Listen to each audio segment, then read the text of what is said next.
Ah, come on. I'm the one using the car. You? How about you walk home, huh?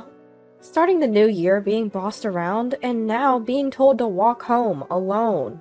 The heartless man standing in front of me, embarrassingly, is my husband, and chuckling behind him, that's his mom and sister.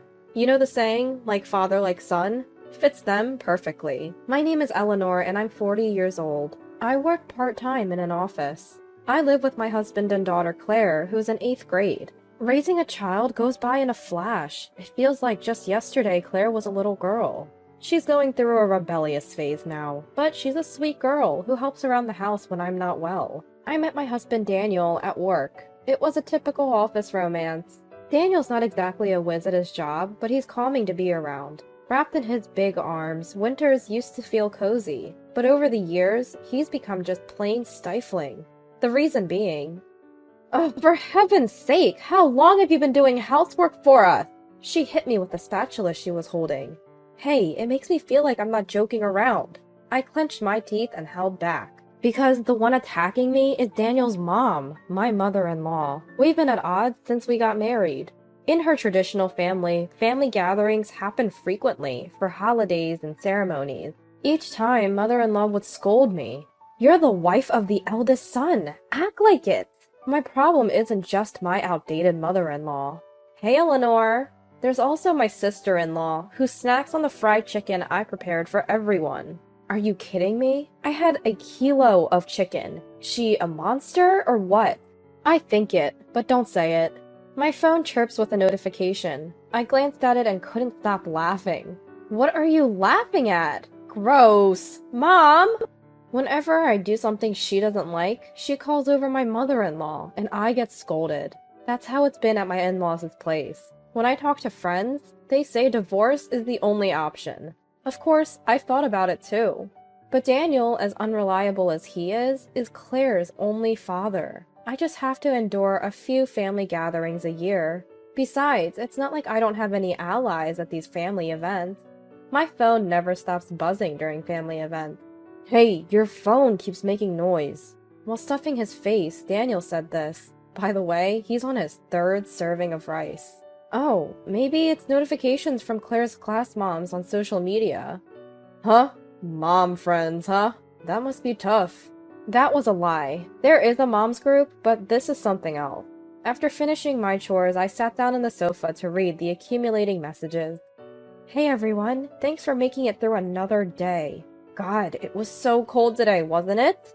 Tell me about it. Our place must be the only one that's cold both in summer and winter. Speaking of which, Eleanor was such a pain to deal with today again, huh? Reading through the group chat, I couldn't help but chuckle to myself. This chat group includes me and Daniel's cousins' wives. While my issues with my mother-in-law might be on the higher end, it turns out the other wives have their share of grievances too. We instantly clicked and became close. Initially, we vented over the phone, but ever since we all got smartphones and joined social media, we've taken to griping here. By the way, while chatting with my sister-in-law, I received a notification. Eleanor, heads up! Your sister-in-law's zipper is down, lol. I couldn't contain my laughter. And yes, sister-in-law's zipper was wide open. I might have not been able to endure this on my own, but with these allies, it's probably one reason I haven't divorced yet. When I'm getting passive-aggressive comments from my mother-in-law and sister-in-law, Daniel just turns a blind eye. I once came home and tearfully said, "Why didn't you stand up for me? I've been dealing with their snide comments all day." Daniel responded, "You're overreacting. It's not a big deal, really. Be stronger. What's for dinner?" He said it with such a dismissive look. The thought of divorce flashed through my mind, but our young daughter Claire adores Daniel. "Daddy's belly is so soft and comfy," she'd say. I used to be like that too. I used to feel the same way about Daniel's big belly. I loved how he ate with such joy. But now it just annoys me. I asked many times, "Why don't you lose weight?" He always says, "Claire likes my belly, and besides, obesity runs in my family." That's a lie. I've seen his relatives. Only Daniel, his mom, and sister are obese. They're not just overweight, they're enormous, making rooms instantly feel smaller. Because of their massive size, the house is always freezing. In summer, the air conditioner is set to a chilly 64.4 degrees Fahrenheit, feeling like we're in a freezer. In winter, as soon as sister-in-law complains, "It's too hot!" the heater gets turned off, and we all freeze. We all wear long sleeves, even in the summer. But still, it's cold. Despite the cold, all three of them sweat profusely. Finally, a cold-sensitive relative shouted, "Hey, what's the deal with this house? Why is it so cold? If you're going to complain, please leave." Mother-in-law responded, causing the room to empty out, one by one. What era are they living in? Talking about main and branch families? Of course, father-in-law would scold mother-in-law, but she would snap back. "You're hardly ever home. Don't act like you're important." Sister-in-law joins in, and they both berate father-in-law, who ends up just letting it slide. I wish father-in-law would take a firmer stand, but the thought of being shoved aside by those large bodies sends shivers down my spine. My sister-in-law is over 40, single, and unemployed. Once upon a time, my sister-in-law had a job, but she quit after finding out she was bullying a new employee who turned out to be the daughter of a major client. Now she lives with her parents and doesn't work at all. She and her mom, my mother-in-law, live off her dad's money. When I married into the family, sister-in-law had already been unemployed for many years. She does want to get married and often goes to matchmaking events. But as far as I know, she's never had a boyfriend. She says, "I come from a good family, so my future husband needs to earn at least $80,000 a year." She used to say $100,000, so maybe she's lowering her standards. But let's be real, she needs a reality check. We should look more realistic. Sister-in-law claims she's from a good family because her dad, my father-in-law, owns a business. But the business was actually started by his dad, and it's been struggling under father-in-law's management. It seems that grandfather-in-law had a knack for business, but that talent didn't pass down to father-in-law. Ever since father-in-law took over, the company's performance has been on a steady decline. I know all this because I work at the same company. That's where I met Daniel, my husband, who also works there in a decent position. Many of Daniel's cousins work there too. My parents also own a small business. It's just them and a few relatives, but they're doing okay. They had me late in life and have always treated me like a treasure. Now they adore our daughter Claire, who prefers my parents over my in-laws. Mother-in-law doesn't seem to like that. "Is Claire spending New Year's at your parents' again?" Mother-in-law asks. "Yeah," I reply. Daniel sighs and says, "Ugh, don't you think that's weird? Normally people spend New Year's with their paternal family." Then he says something unforgivable. "Well, your parents are old. They don't have much time left." I said such a terrible thing. It's true, my parents are nearing 80, much older than Daniel's. Daniel's parents, who married young, are quite a bit older than him, but they're still spry and sharp as tacks. When I once asked them, "Isn't it time to enjoy your golden years?" "We just want to buy things Claire loves. Seeing you and Claire happy is our joy." Every time I visit home, Mom always gives me some money. Daniel laughed and belittled my precious parents. "What did you just say? Don't you know the difference between what's okay to say and what's not?" When I angrily retorted, Daniel said, Fine, fine. I'm the bad guy, as always. If you're going to be like that, we might as well divorce." Then he stormed out of the house. The nerve of him. He better be prepared. The following year, on New Year's Day, my parents came to pick up Claire. "Take care! See you later!" I said to them. Claire seemed happy to see my parents and said, "I'll let you know how it goes," before leaving.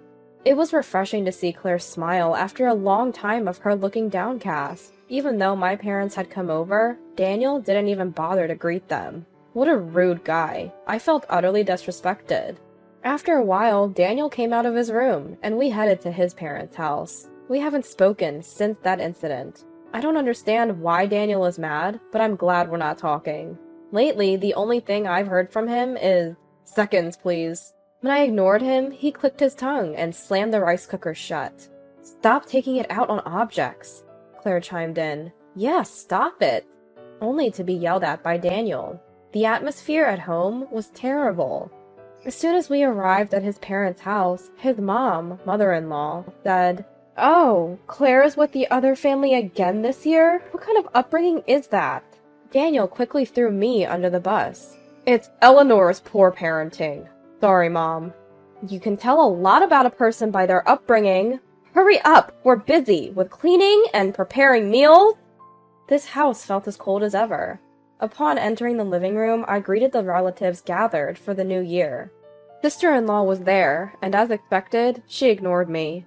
Despite the cold, seeing sister-in-law in a short-sleeved shirt and shorts gave me chills. When Daniel sat down, one of the daughters-in-law said, "Here you go," and carelessly served him tea.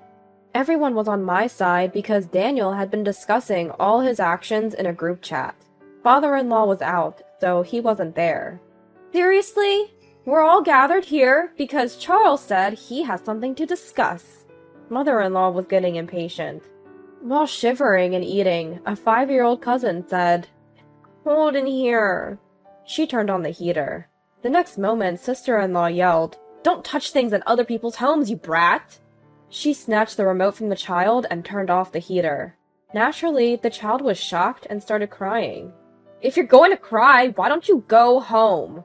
A grown adult, over 40, said this to a 5-year-old. The relatives were furious. "Apologize to my daughter, you worthless woman! We've been putting up with this for the sake of the family, but this is the last straw. We're never coming back. You and your family can go to hell!" Sister-in-law, who hadn't expected such a backlash, started crying despite her age. Honestly, everyone was disgusted. "Hey, why is everyone blaming my daughter? Don't you feel ashamed? If anyone has a problem, leave!" This time, mother-in-law started yelling, "This family is insane. We're cutting ties with you." One by one, the relatives said this and left. The only ones remaining were Daniel, mother-in-law, sister-in-law, and me. The room felt even colder, with fewer people. As I was shivering from the cold, mother-in-law said, "What are you standing around for? The cleaning and meals are done, so you should leave too." Excuse me? I said, we're spending time as a family, so you should go. Annoyed, mother-in-law told me to leave, so I was happy to oblige. The moment I picked up my car keys, Daniel said, No, I'm using the car. You can walk home." Daniel was unbelievable. He must be trying to annoy me because he doesn't like my recent behavior. They were all watching me, expecting me to cry, with smug smiles on their faces. "Why don't you guys walk for a change?" But with those bodies, that might be impossible. I won't be coming back here either. Goodbye." What? I said it with a big smile. Daniel and the others were speechless, their faces turning red. They were always timid around people other than family. I should have done this sooner. I felt lighter, as if I'd grown wings, and even breathing felt easier. As I was about to leave, father-in-law returned with someone. "Oh, Eleanor, where are you going? It's unusually quiet here," father-in-law said, and the person with him greeted me. "Eleanor, long time no see." Saying that, he called out to me refreshingly. It was William, my former brother-in-law, who had recently become the company president. I am not married. He was single and had been working overseas. He looked handsome, much like father-in-law. It had been years since we last met. "William, it's been a while. Mother-in-law told everyone to leave, so they did. She also told me to walk home, so I'm about to do that." I said it matter-of-factly. Upon hearing this, both men looked at Daniel and the others with disgust. "Is this true?" Father-in-law asked in a low voice. Mother-in-law tried to defend herself. "Well, everyone was blaming her. Don't you find your daughter cute?" "Cute? This freeloader? She's just getting fatter. Are you all planning to become sumo wrestlers?" I'd never seen father-in-law so angry in the many years I'd been married into this family. I wished he'd scolded these hopeless people sooner. I even felt resentful toward him. Well, it doesn't matter to me anymore. I'm leaving now, and just so you know, I'm divorcing you. Do whatever you want. I glared at Daniel as I said this. He glared back, clearly unhappy. "Eleanor, I'll drive you. Get in the car." Father-in-law offered, but I declined. "I'm fine. My ride is already here." I opened the front door to find my parents. and Claire, waiting to pick me up. I had decided today to tell Daniel about the divorce, and I had already talked to Claire about it.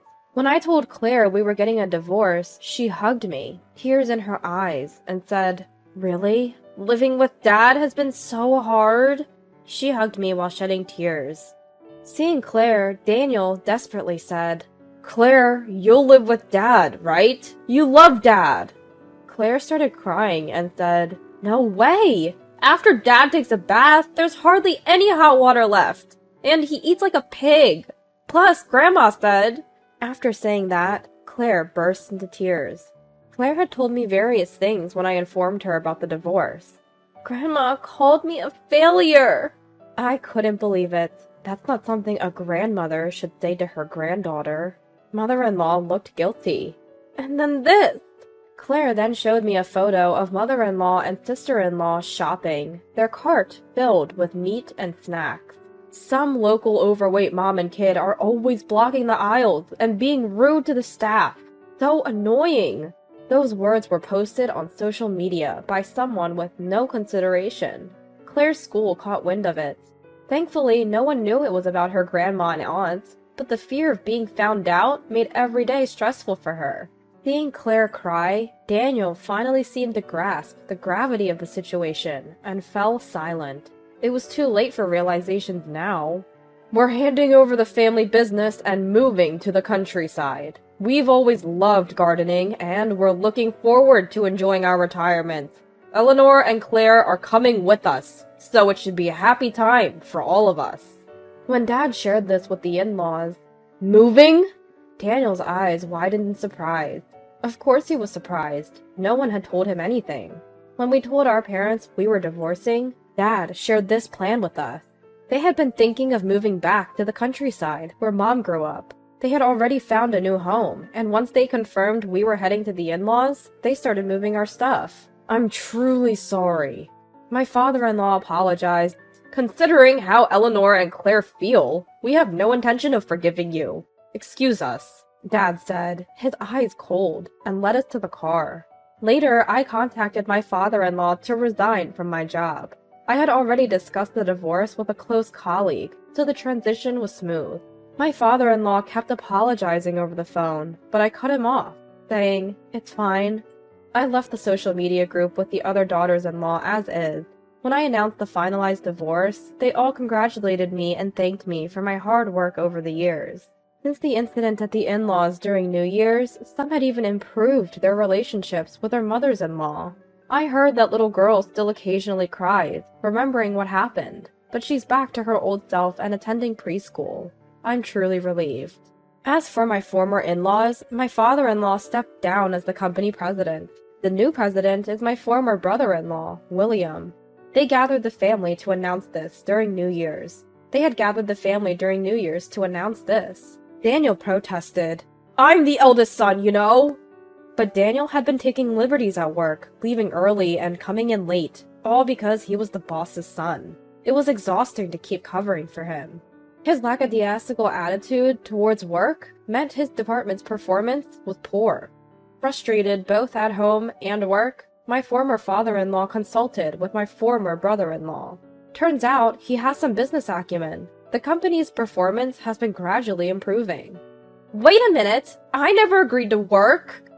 "Please, use formal language at work, Zoe. I won't go easy on you just because we're family."